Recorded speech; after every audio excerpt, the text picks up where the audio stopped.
हमारी संस्कृति, हमारे संस्कार सदा रहे हमारे साथ। भारत के महान ग्रंथों और काव्यों का संपूर्ण संकलन। सब्सक्राइब करें तिलक। कई तरीके की एलईडी लाइट्स आपके घर और ऑफिस के लिए। GR LED lights, make India bright.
मुनि विनती करते, मस्तक चरणों में धरते।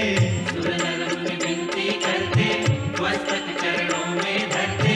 नमः नमः भवतारिणी जय देवी, श्री हरि की प्रियकारिणी। जय जय महालक्ष्मी माता, जग जननी सिंधु सुजाता, भक्तों की प्रियकारिणी।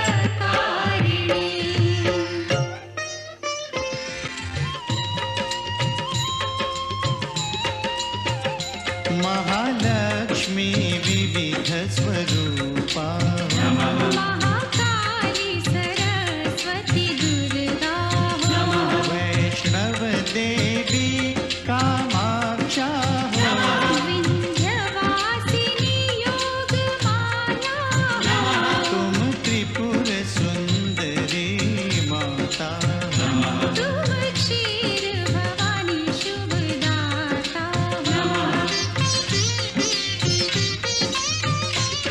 तुम्ही नव दुर्गा, तुम्ही दश विद्या।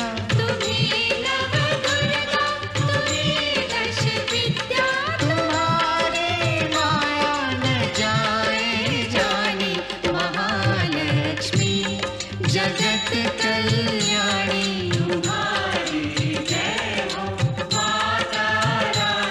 सुनत शुभ कथा, जाए दुख व्यथा। तुम्हारी कृपा, तुम्हारी दया, मांगे हम पृथ्वी लोक के प्राणी। महालक्ष्मी जगत कल्याणी। तुम्हारी जय हो माता रानी।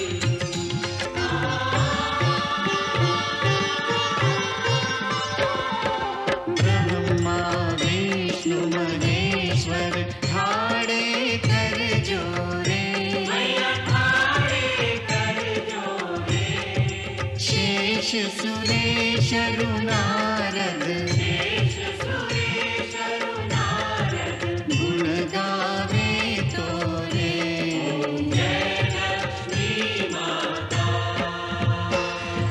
महालक्ष्मी माता, सदा निभाना हमसे, स्नेह भरा नाता। जय लक्ष्मी माता, जय लक्ष्मी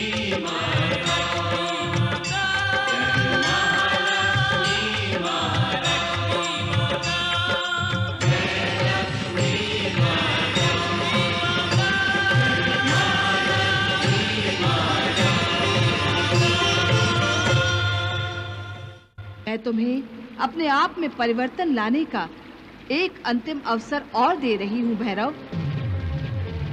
यदि उस पर भी तुम धर्म के मार्ग पर नहीं आए तो फिर तुम्हें मेरा वो स्वरूप देखने को मिलेगा जो पाप नाशनी है। अर्थात तुम नष्ट कर दोगी? हाँ, परंतु मैं तुम्हारी धमकियों से डरने वालों में से नहीं हूं। मेरी बात को समझने का प्रयास करो भैरव। यदि तुम अपने पापी मन का शुद्धिकरण करना चाहते हो तो त्रिकूट पर्वत पर तुम्हारा स्वागत है, और यदि ये भी नहीं चाहते तो वापस लौट जाओ। मैं अकेले वापस नहीं जाऊंगा। तो फिर अब के बाद तुम्हारा हर पग तुम्हें तुम्हारी मृत्यु की ओर ले जाएगा भैरव।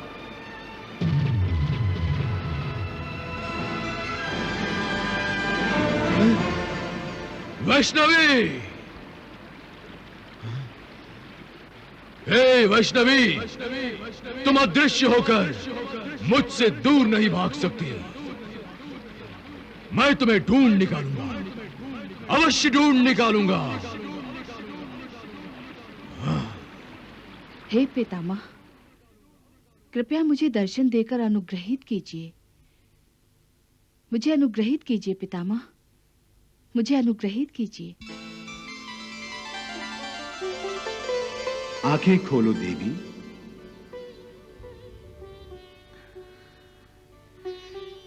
प्रणाम पितामह। कल्याणमस्तु। कहिए देवी, किस कारण से आपने मेरा स्मरण किया? हे पितामह, मैं प्रभु श्री राम की आज्ञा से यहाँ आई हूँ, परंतु मेरे मन में एक भ्रम है। भ्रम? किस बात के लिए देवी? हे पितामह, जब से मैं त्रिकूट पर्वत पर आई हूँ, राक्षसों ने बार-बार मेरी तपस्या भंग करने का प्रयास किया है। मैंने राक्षसों का तो विनाश कर दिया है, परंतु अब त्रिकूट पर्वत पर स्वयं राक्षस राज भैरव आ गया है। वो मुझे एकाग्र चित्त होकर तपस्या नहीं करने देगा। हे प्रभु, आप तो अंतर्यामी हैं। आप कृपया मुझे बताएं कि मैं कहाँ बैठकर अपना तप आरंभ करूं।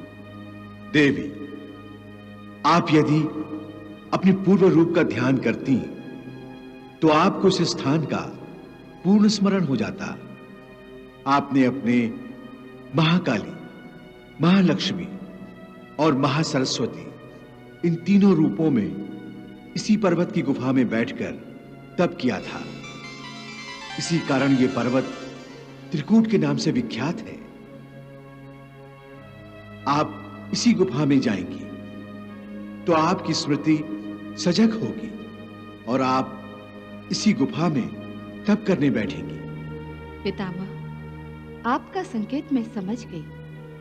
एक बात और है देवी, भैरव के मन में आपके प्रति जो अश्लील पाप है उसे अब तक तो अपने मन में ही छुपाए हुए हैं। उसके इस पाप का दंड देने से पहले इसे दर्शाना होगा। इसके लिए पहले आपको एकांत में जाना होगा। एकांत में पापी खुलकर सामने आता है। इस उद्देश्य को साकार करने के लिए यही उचित है कि आप गर्भ गुफा में प्रवेश करें। आपका सुझाव उचित ही है पितामह। शेष स्वयं समझ जाएंगी कि गर्भ गुफा में भैरव के पहुंचने पर आपको क्या करना है। हे परमपिता, मुझे आशीर्वाद दीजिए कि मैं अपने उद्देश्य में सफल हो जाऊं। यशस्वी भव।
विष्णवे नमः।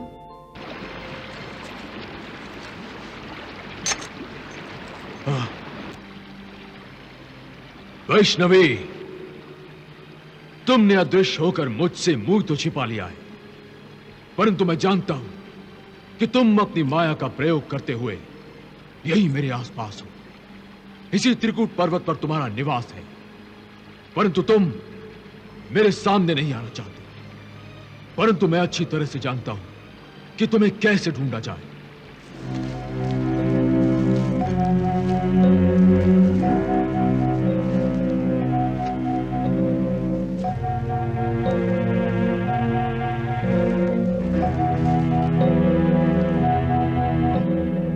अरे कौन हो तुम?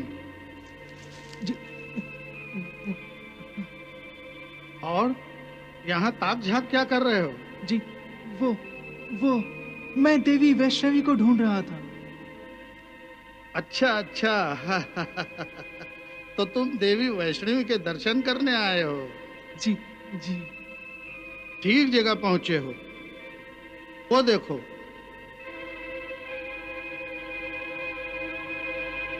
वो गर्भ गुफा है। माता इस समय गुफा में विश्राम कर रही होंगी। इसका अर्थ है मेरा प्रयास सफल हुआ। मुझे जाना चाहिए। कहाँ जा रहे हो? देवी वैष्णवी के दर्शन नहीं करोगे? नहीं नहीं, उनके विश्राम में बाधा नहीं डालना चाहता। दर्शन के लिए मैं फिर आ जाऊंगा। पहले अपने गुरुदेव को तो ये समाचार सुनाऊं, वो बहुत उत्सुक हो जाएंगे। अच्छा, नमस्कार। नमस्कार। ओम विष्णवे नमः। अब मुझे तुरंत असुरराज भैरव के पास जाकर समाचार सुना देना चाहिए।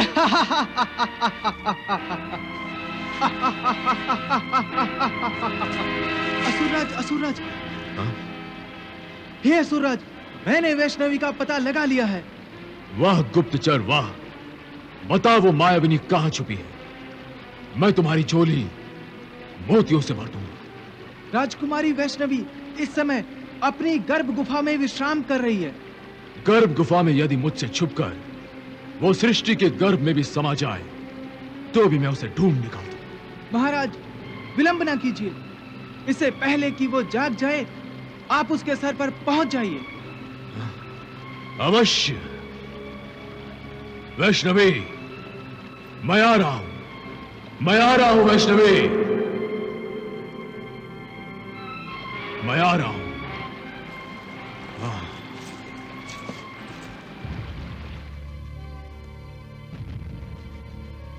भैरव, मैंने तुम्हें कितने ही अवसर दिए, परंतु न तुमने अपना हट छोड़ा, न असुरत्व को छोड़ा। समस्त लोग मुझे माता समझते हैं, परंतु तुमने मुझे केवल एक सुंदर शरीर समझा। तुमने नारी का, जिसका प्रथम रूप माता है, आदर करने के बजाय अनादर किया है। तुम केवल सुंदरता के पुजारी हो, केवल वासना के मारे हो। इसलिए मैं समस्त संसार को तुम्हारे माध्यम से ये दिखाना चाहती हूँ कि नारी को देवी और माता न समझकर उसका अपमान करने वाले की क्या दुर्दशा होती है। हे भैरव, हे वासना की दासी आत्मा, तुझे मैंने अपना दिव्य रूप दिखाया, उस पर भी तूने अपनी कुदृष्टि ही डाली और अपनी वासना को प्रेम का नाम दिया। परंतु अब मैं तुझे अपना दिव्य रूप नहीं, वो रूप दिखाऊंगी जो तेरी वासना को केवल वासना ही प्रमाणित कर देगा।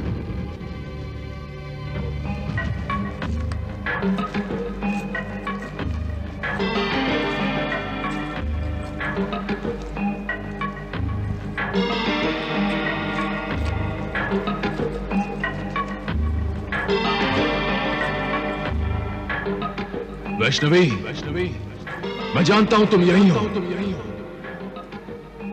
मुझे देखकर छुप गए हो, परंतु अब मुझसे छुपने का प्रयास व्यर्थ है। सामने आओ वैष्णवी, सामने आओ।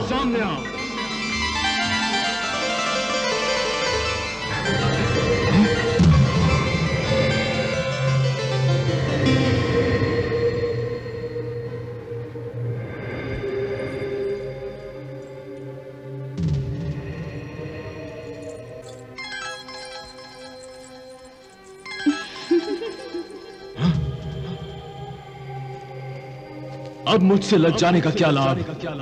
आ जाओ वैष्णवी, सामने आ जाओ।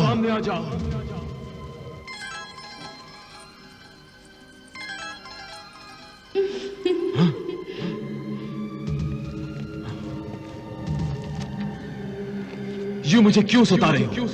ये कैसा खेल खेल रही हो मेरे साथ? कहां हो तुम? कहां हो वैष्णवी? कहां हो तुम?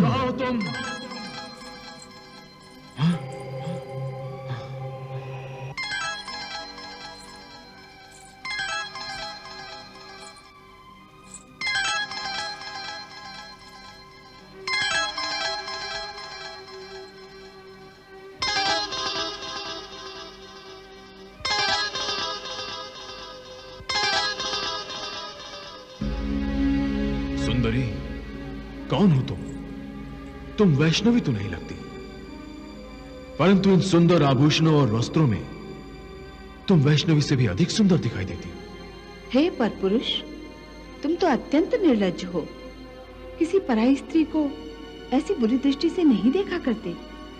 तुम ठीक कहती हो। सुंदरता केवल देखने की नहीं, बरतने के लिए होती है। बरतने के लिए जैसे भंवरा कली का रस चूस लेता है, ऐसे ही मैं भी तुम्हारे सौंदर्य का रस चूस लेना चाहता हूं। छुपे छुपे तुम तो वासना के पुजारी दिखाई देते हो। हाँ हूं। मुझे फूलों को अपने हाथों से मसल डालने में बड़ा ही आनंद प्राप्त होता है। परंतु सुंदरता हाथों से मसलने के लिए नहीं, आंखों से निहारने के लिए होती है। मैं नहीं मानता, यह धारणा झूठी है। यदि ये असत्य होता कि सुंदरता आंखों से निहारने के लिए नहीं होती, तो मनुष्य को सुंदर रंग हाथों के स्पर्श से ही दिखाई देते। ईश्वर मनुष्य को आंखें ही न देता। तुम्हारा तर्क मैं मानने वाला नहीं, मैं केवल अपने मन की ही मानता हूं। अर्थात केवल मनमानी करते हो, अपने मस्तिष्क से काम नहीं लेते। मस्तिष्क से वो लोग काम लेते हैं जो ऊंच नीच देखते हैं, चौंक चौंक कर पग धरते हैं। मैं असुरराज हूं, मुझे ऊंच नीच की कभी न चिंता रही है न रहेगी। परंतु तुमने तो मुझे चिंता में डाल दिया है। तुम बेधड़क मेरी गुफा में क्यों घुस गए हो? प्रेम के धागे में बंधा चला आया। अच्छा, किसके प्रेम में? पहले वैष्णव के प्रेम में खींचा आया था, अब तुम्हारे प्रेम में फंस गया हूं। झूठ।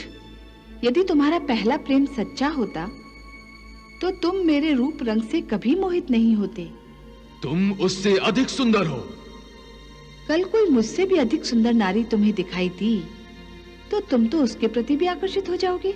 अवश्य।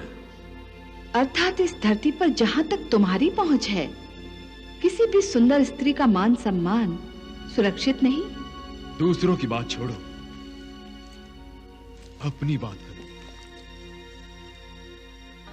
मुझे अपनी चिंता नहीं है, समस्त नारी जाति की चिंता है। स्त्री के सम्मान को ठेस पहुंचाने वाले राक्षस राज रावण का वध प्रभु श्री राम ने किया है, और स्त्री के सम्मान को ठेस पहुंचाने वाले एक और राक्षस का वध मुझे करना है। अर्थात तुम मेरा वध करोगी? इससे पहले मैं तुम्हारा सम्मान भंग कर दूंगा।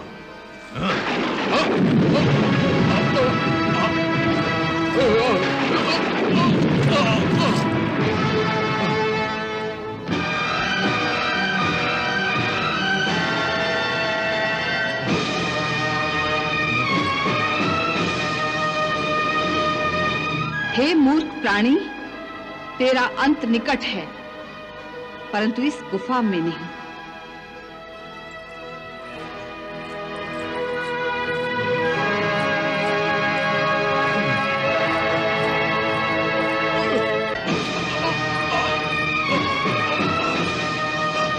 भैरव के हाथ से तुम यूं बचकर नहीं जा सकती। हाँ,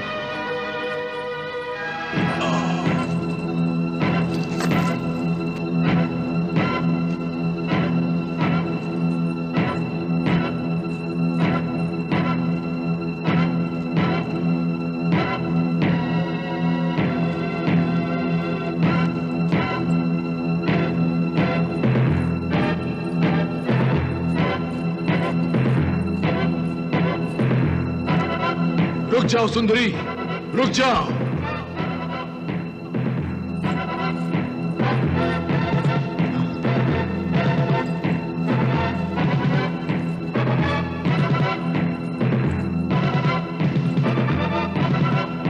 रुक जाओ सुंदरी, एक नारी होकर असुरराज के आदेश का उल्लंघन ना करो।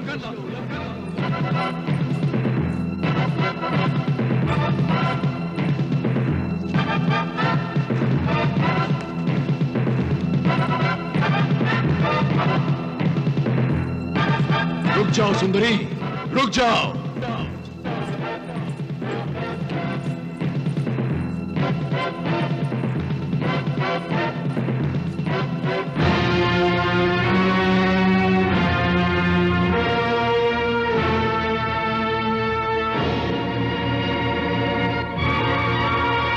हे दुष्ट राक्षस भैरव, मैं तुझे वहां भी मार सकती थी, परंतु मैं चाहती हूं कि तेरे जैसे पापी की दुर्दशा ये धरती, ये आकाश, ये पहाड़ियां, ये वादियां सब देखें और तेरे पापों के परिणाम की साक्षी ये सारी सृष्टि बन जाए। एक नारी होकर मुझे दंड देने की बातें कर रही हो, तुम समझती क्या हो अपने आप को? वासना की आग में अपनी आंखें जला लेने वाले भैरव, तुमने मुझे केवल एक स्त्री समझा है, परंतु सबसे पहले मैं एक माता हूं, जगत जननी हूं। देख, देख मैं क्या हूं।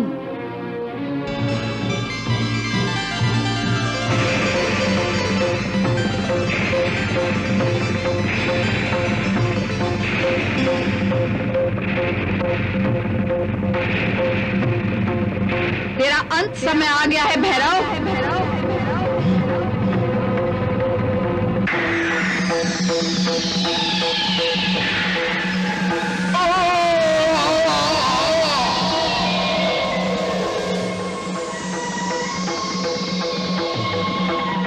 माता, माता, माता, माता, माता।